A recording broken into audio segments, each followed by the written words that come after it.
Di Sapa Indonesia Pagi, Saudara, Kementerian Pendidikan dan Kebudayaan kini tidak mewajibkan skripsi, tesis, dan disertasi sebagai syarat kelulusan perguruan tinggi.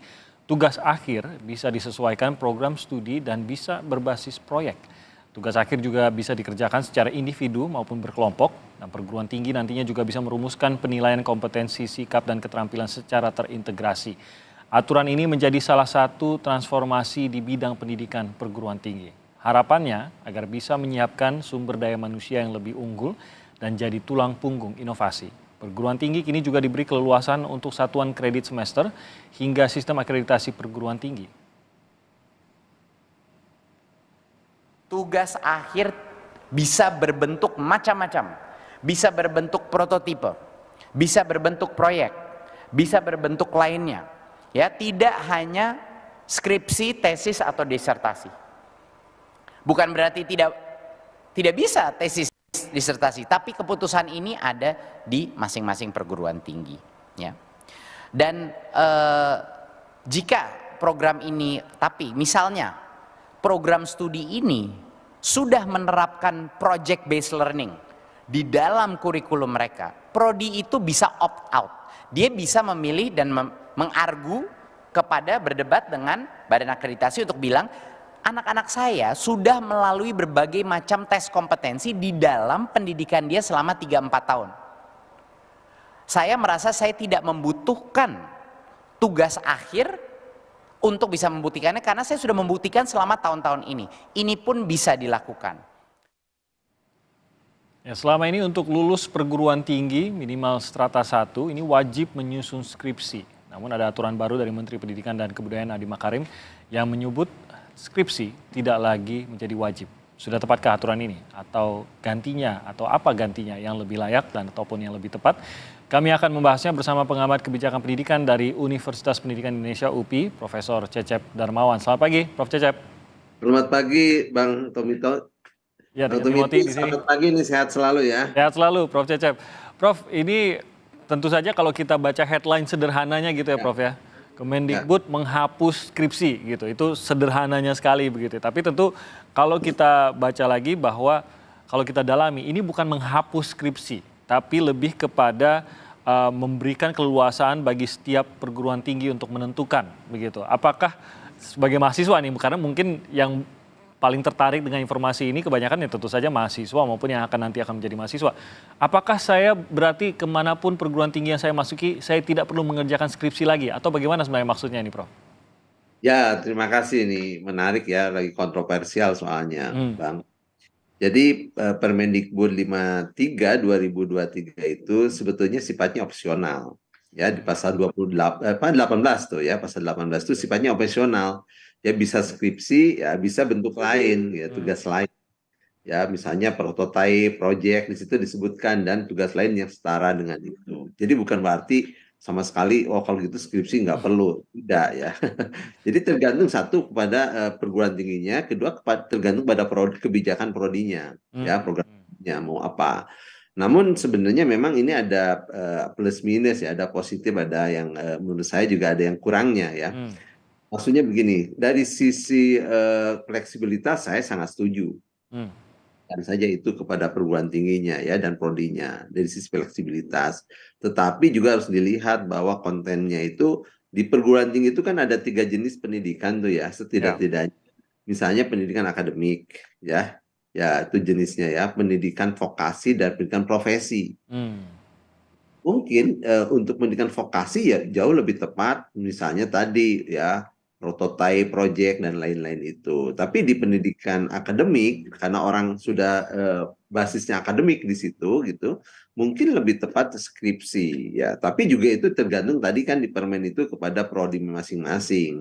Jadi hemat saya memang ini harusnya didesain oleh pemerintah bahwa perguruan tinggi kita itu jangan terlalu banyak akademiknya di jalur, tapi banyak jalur vokasinya. Ini bisa lebih menghantarkan mahasiswa-mahasiswi pada saat akan memasuki dunia kerja begitu ya, lebih siap, lebih bayang begitu ya maksudnya ya kalau kita itu punya berapa ya, punya 4.500 perguruan tinggi sudah overloaded menurut saya. Nah, 4.500 perguruan tinggi dengan segala macam prodi dan kebanyakan prodi itu berbasisnya tadi jalurnya akademik ya. Nah, coba lihat tes aja oleh kita berapa banyak sih perguruan tinggi yang punya fakultas vokasi gitu ya. Hmm. Nah, itu juga problem di kita ya. Belum lagi misalnya nanti vokasi apa yang tepat ya yang dibutuhkan oleh bangsa kita. Hmm. Nah, Prof, ini kalau saya bacanya menariknya memang eh, sebenarnya skripsi itu memberikan beban yang besar kepada mahasiswa-mahasiswi saat ini. Banyak juga yang bahkan S2, S3 dalam tesis dan disertasinya akhirnya terhambat atau bahkan benar-benar tidak terselesaikan karena terhambat oleh tesis disertasi yang tidak rampung-rampung juga maupun skripsi yang tidak rampung juga begitu. Sebenarnya kalau keputusan ini dibuat, apakah itu yang harus menjadi motivasinya, alasannya, ataukah memang itu tadi bahwa kalau diberikan kepada kampus untuk menyesuaikan apa yang cocok dan relevan, maka inilah alasannya, bukan karena ini terlalu menjadi beban bagi mahasiswa-mahasiswi. Ya, saya kira betul ya. Skripsi itu tidak terlalu menjadi beban menurut saya bagi para mahasiswa-mahasiswi. Kalau dilihat, itu mungkin hanya 10-20% barangkali ya. Mhm. Yang agak kesulitan. Selebihnya menurut saya sih mahasiswa sudah biasa. Karena sudah dilatih dengan keterampilan berpikir, ada metodologi penelitian dan segala macam. Hmm. Masalahnya bukan di situ, tetapi kan pemerintah ingin itu ada keleluasaan ya atau kemerdekaan lah ya, merdeka Ya. belajar tadi untuk pilihan-pilihan bahwa skripsi bukan satu-satunya kewajiban gitu ya, bisa di dalam bentuk lain. Nah, tapi kan ini juga harus ditindaklanjuti oleh peraturan perguruan tinggi masing-masing dengan bijak gitu ya, persoalan ini. Nah, bagaimana kalau perguruan tingginya tetap menentukan skripsi? Hmm. Hmm. Gitu. Nah, oleh karena itu ini penting ya, menurut saya kan di situ ada senat akademik ya, ada rektorat gitu. Nah, dan juga mahasiswa ada BEM. Coba diajak bicara untuk nanti penerapan di dalam konteks perguruan tinggi masing-masing ya. Hmm. Tapi prinsipnya pemerintah sudah tepat menurut saya memberi opsi itu. Meskipun saya katakan tadi ya, kalau sarjana terapan atau D4 ya atau S2 terapan, S3 terapan barangkali ya memang prototipe yang tadi disebut oleh saya dengan proyek segala macam mungkin jauh lebih tepat ya daripada karya tulis skripsi, tesis, disertasi gitu. Nah, kalau realistisnya tuh Prof, ini bisa diterapkannya kapan? Ini kan diserahkan kepada masing-masing Ya. universitas gitu. Tentu saja universitas perlu waktu untuk menyesuaikan, untuk mungkin menghitung, mengkalkulasi dan lain-lain, untuk membangun sebuah struktur penilaian yang baru, untuk memulai menguji proyek-proyek ataupun prototipe seperti apa yang akan lebih tepat. Realistisnya itu dalam berapa tahun sebenarnya? Sejak aturan ini sudah diumumkan kemarin, tentu nanti ada penyesuaian. Realistis skripsi mulai bisa digantikan oleh tugas-tugas lainnya itu dalam berapa tahun sih sebenarnya Prof? Ada bayangan tidak tuh Prof? Ya, kalau merujuk pada regulasi ini kan sejak ditetapkan sudah mulai berlaku ya. Walaupun ada limit waktu untuk penyesuaian 2 tahun. Hmm. Jadi artinya setelah 2 tahun seluruh perguruan tinggi harus merujuk pada regulasi ini ya. Tapi kalau tetap bertahan pada skripsi nggak salah juga gitu kan Prof ya? Nggak salah juga, artinya ya barangkali perguruan tinggi sudah menentukan bahwa itulah pilihan yang cocok untuk Hmm. itu. Nah, yang kedua juga harus dipahami, sebenarnya juga yang tanpa skripsi sudah banyak Oke. prakteknya ya. Perguruan tinggi tanpa skripsi sudah banyak. Di dalam Ya, negeri atau? aturan ini belum disahkan misalnya ya kemarin-kemarin sudah banyak praktek-prakteknya. Salah satu saja misalnya di universitas terbuka gitu ya. Ya, ya. Itu juga pakai skripsi, ada bentuk lain ya. Dan beberapa perguruan tinggi juga sudah menjalankan. Jadi bukan kebijakan baru, bahkan setahu saya tahun 80-an gitu juga beberapa perguruan tinggi ya memberi opsi kepada mahasiswanya. Ya, ada jalur skripsi, ada jalur apa namanya ya, karya tulis lain gitu. Hmm. Jadi Kalau bukan di Ya, kalau di luar negeri setahu saya memang juga ini sudah banyak yang diterapkan juga. Bahkan di beberapa negara maju juga menerapkan hal tersebut. Tidak ada skripsi khususnya untuk S1 begitu, untuk strata 1. Mungkin saya nggak tahu apakah mungkin Prof sempat mendalami ataupun ada studi yang mempelajari bagaimana efeknya sih sebenarnya, efeknya terhadap kelulusan, efeknya terhadap mungkin kualitas pendidikan, kualitas lulusan, maupun terhadap terciptanya karya ilmiah yang bermanfaat bagi masyarakat. Ada efeknya tidak sih? ya sebenarnya kalau mereka S1 dan ingin melanjut S2, S3, kalau saya menyarankan itu skripsi, aminnya skripsi. Ya. Karena dengan skripsi mereka setidak-tidaknya dilatih bagaimana riset ya, riset-riset bagaimana misalnya membuat dari mulai pendahuluan, latar belakang, rumusan masalah, teori-teori apa yang digunakan, grand teorinya ya, metodenya sampai ke pembahasan dan kesimpulan. Itu juga penting. Selain memang di mata kuliah juga ada misalnya metode riset juga diberikan ya, penelitian seperti itu. Namun kalau punya best practice atau pengalaman membuat skripsi kemudian dia mau S2 S3 gitu mungkin lebih bagus ya. Gitu lebih bagus.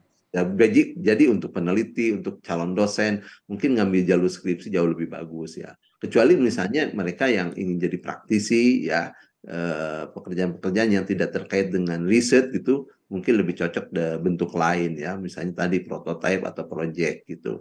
Hmm. Nah, meski begitu, ya tadi betul ya di beberapa negara juga memang tidak mewajibkan ya beberapa negara untuk soal skripsi ini ya. Tapi ya pemerintah sebenarnya sudah bijak ya dengan memberikan keleluasaan gitu kepada perguruan tinggi untuk menentukan apakah pada prodi tertentu wajib skripsi atau tidak. Atau mungkin prodi juga nanti menentukan kepada mahasiswanya ya. Misalnya potensi mahasiswa tertentu, oh Anda ini saya cocoknya skripsi deh gitu. Oh ini Anda cocoknya prototype atau project gitu ya. Selain bentuk prodinya sendiri ya cenderung kemana gitu. Ya, Tetapi ya. tingkatan mahasiswa, saya pikir itu jauh lebih bagus ya karena artinya kita juga mengapresiasi potensi mahasiswa dan minat Ya. mahasiswa. Nah, mungkin sekedar catatan saja, kami juga sebenarnya sudah mengundang Dirjen Dikti Kemendikbud pada pagi hari ini, namun berhalangan hadir. Mungkin terakhir, Prof. Cecep, dalam praktiknya nanti tentu ini ada pertimbangan-pertimbangan seperti yang tadi disebutkan, kembali lagi dikembalikan kepada kampus masing-masing penentuannya, apakah tetap skripsi, yang mana sekali lagi ini tidak menghapus skripsi, universitas bisa tetap memilih skripsi sebagai tugas akhirnya, tapi bisa juga memilih proyek atau prototip atau hal-hal lain yang dirasa lebih tepat. Nah, sebenarnya sistem universitas sendiri nanti penentuannya apakah sepihak dari rektorat kah? Atau mahasiswa juga punya suara dalam penentuan ini? Sistemnya bagaimana tuh, Prof? Memang idealnya tadi ya bahwa universitas memberikan opsional tadi tetap dicantumkan, misalnya skripsi ya atau tugas-tugas lain ya sebagai tugas akhir itu selain skripsi cantumkan di situ di peraturan rektornya. Ya kemudian nanti prodi mengajak diskusi juga kepada calon yang mau ngerjakan bagaimana dia mau milih mana yang lebih tepat. Selain memang juga harus dilihat bagaimana kemampuan yang bersangkutan gitu ya. Kemampuannya dari mulai IPK-nya, kemudian selama ini kan dosen tahu lah ini mahasiswa unggul misalnya dari sisi apa, ini mahasiswa yang lain. Nah, itu juga tahu ya. Ada PA ya atau pembimbing akademik di situ. Jadi ajak serta. Jadi hemat saya perguruan tinggi juga akan lebih bijak jika ya di regulasi itu difasilitasi seperti juga di permen ini gitu ya, dan diserahkan juga kepada mahasiswa mau milih apa gitu ya, kemudian dimusyawarahkan yang tadi ada pembimbing akademik, ada ketua prodi di situ ya, ada tim skripsi mungkin di prodinya yang dibicarakan seperti itu. Oke, ini memang sesuatu keputusan yang cukup besar tentu saja dan diharapkan ada transformasi yang baik dari keputusan yang diambil oleh Menteri Nadiem Makarim ini. Tapi ya itu kita harapkan bahwa kedepannya kita akan melihat sebuah transformasi yang baik dalam pendidikan kita, terutama dalam menyambut bonus demografi menjadi hal yang penting bahwa kita menyiapkan SDM yang lebih cekatan, lebih mumpuni ke depannya sehingga bisa benar-benar memanfaatkan bonus demografi yang akan dialami oleh Indonesia. Prof. Cecep, terima kasih banyak sudah bergabung bersama kami pada pagi hari ini. Salam sehat, Prof. Cecep.